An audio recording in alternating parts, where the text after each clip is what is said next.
Welcome back to another episode of the Breakdown Recap. It's your boy Make a Wish here, and we're about to go through and talk about that. It wasn't really a big thrashing, but the little something that happened last night with the Dallas Mavericks and the Boston Celtics. Boy, I don't like being right all the time, cause I'm not all right all the time. But when I'm right though, let's get that plus two plus two. 2-2 parlay. There we go. That sounds a little better. Yeah. Hope you guys played that with me because that was nice. That Boston negative 6.5 with the under 216. Ooh. Just a little something like parlay, you know what I'm saying? So that being said, just I want to talk a little about that game because I was hoping that things would be a little different, but because the Mavericks have been that team this year who has been making the most changes, most direct, drastic changes in regards to overcoming their opponents and taking advantage of what's going on.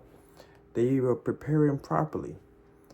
And this time, it does seem like they have an answer. The boy Luka, he's doing Luka stuff. He actually was almost not going to play because his status had not declined, but it got downgraded from, game time decision to questionable. Because I guess it wouldn't feel good for the stomach or his leg or whatever it was. But, ended up playing. Ended up showing out for the team because, Luka's Luka doing Luka things. They can't really stop Luka too much because he ended up playing 42 minutes for a sick man. Went 12 for 21. 4 for 9 at 3-pointers. 32 points, He led the charge. Be the team captain that he is, right? And that was it. Only him. Even though they were there, but they weren't really there. Kyrie went 7 for 18. And that's one thing, like, a lot of people are giving a lot of slack for. Now, it's like a lot of negative vibes for, especially on ESPN. Our good friend SAS, you know what I'm saying? Stephen A. And a few others on there. Just coming down on Kyrie. Kyrie's not doing his thing. He's not pulling his weight. But people fail to understand that Kyrie is one of the little guys against a team full of giants in regards to, who's that? The Celtics? Yeah. Like they have like 1 or 2 or 3 small guys, but they don't really be on Kyrie. And when they be on Kyrie, they get to switch off at any point in time. Everyone got Kyrie covered. And height. And defensive prowess, And then on top of that too, like, the only thing with Kyrie is that when Kyrie's not hitting shots, it affects the rest of the team. Because no one seems to pick up the slack when he's not hitting shots. Because as you go around the board, PG Washington, he got a couple of things, you know what I'm saying? He played 40 minutes, yikes.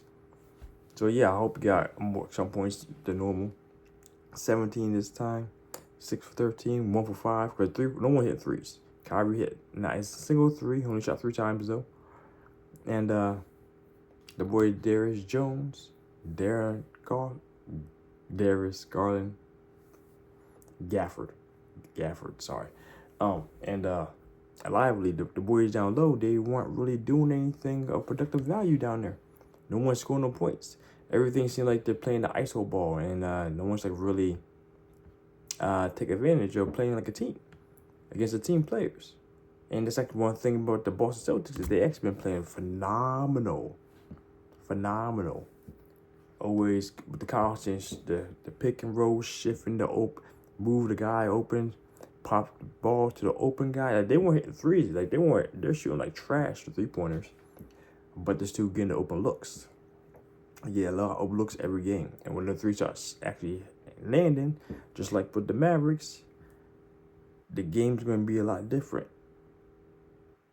They get a lot of open shots. Like, Celtics are making shots happen open. 1 for 7 for 3, 1 for 4 for 3, 4 for 10 for 3, 1 for 5 for 3. Like, no one's in the threes in Celtic either. It's crazy. But, you know what I'm saying? They're getting the shots, though. What they're doing, they're the Celtics are opening the shot. They're opening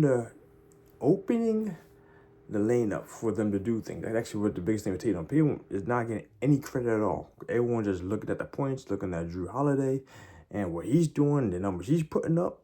And then if you know it's an interview, Drew Holiday even said to himself, I'm only getting these points because of Tatum. Tatum was driving the lane, open up the shots, open up the lanes, open up the free man, pass me the ball, and I made the bucket. That's basically what happened. Because if you look at Tatum, 12 assists, 9 rebounds, 18 points. That's a triple-double, by the way. A triple-double.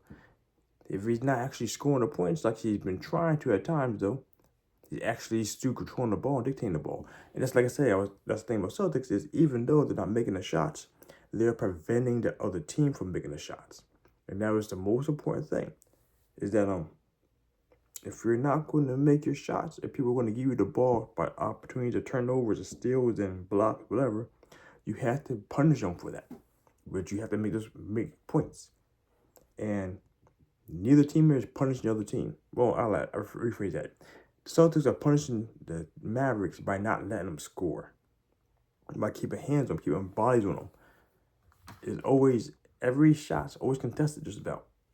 Was it 85% of the shots? What's the number? Now, Boston Celtics are letting the Mavericks shoot. Only 15% of the shots are actually open. There's no guy on them. 15%. You think about that. That's a hell of a defense. That's the kind of defense that should have been being played by the Timberwolves, which would made a huge difference in regards to what happens with Luka and Kyrie. They had one game, which they didn't want to get split by, so that was a different story. But they couldn't have match offensive prowess that the Celtics have. So, it's crazy how, as we go through the playoffs, I was basically saying this team is just a better version of the last team. That's why they won. And this team is a better version of the last team, and that's why they won. And Celtics are a better team, better version of every other team that the Mavericks played combined. And then some, you know what I'm saying? It's crazy. It's crazy.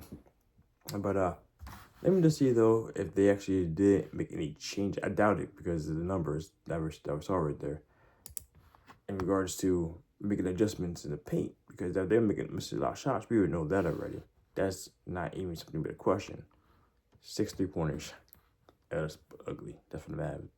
That's for the Mavs, by the way. The rebounds are about the same. Assists were 8+ for the Celtics, 21-29. If that matters to you guys.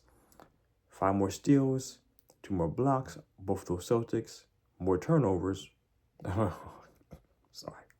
More turnovers by the Mavericks. You know what I'm saying? That was silly of me. Fast break points. Oh, no. Oh. But the points in the paint, though. The 98 points that the Mavs scored, 54 were in the paint. So even though they're not making no threes, they're getting the points in the paint, which is fine. They can let them do that. Because obviously they're still controlling the game. Celtics are still controlling the game. They're still controlling what's actually happening. So this is just something else, to say the least. Going forward, I don't see too much more changing unless, like I said, the last 2 times I made this video, but the Mavericks, what did I do? Unless they're going to play a little more in the paintball and let the big man down low do more stuff. Because going back one, look at the numbers. The big guys combined. Oh, no, he actually shot some shots. Gaffer shot shots. He went 6 for 9. All right. Lively only shot 1 for 3. And who's the other boy? Jones, 4 for 7. So they actually did a little more. So actually might explain why they have 11 and 13, respectively, point-wise. But a lot of you had nothing but 2 points. You know what I'm saying? So like, it's crazy. Kleber did nothing. So he left the guy on the bench. You know what I'm saying? Well, what can I say? Let's stop it. But yeah, so they increased the points in the paint. But they're still fumbling. So this game was closer. Like I said, increase the points in the paint, but the big men down low aren't doing big man stuff. And that's one thing that's actually hurting them because they're not doing enough defensively and doing enough actively to prevent the Celtics from doing more stuff. They just literally just running the show. Even though, I mean, we're not even getting into that. that's for next game, next video. So tune in for that next one coming up. I hope you guys play that parlay like I said. Make that little couple dollars, you know what I'm saying? 'Cause that was like a plus 280. So that being said, happy gambling grinders. Make a wish. Out.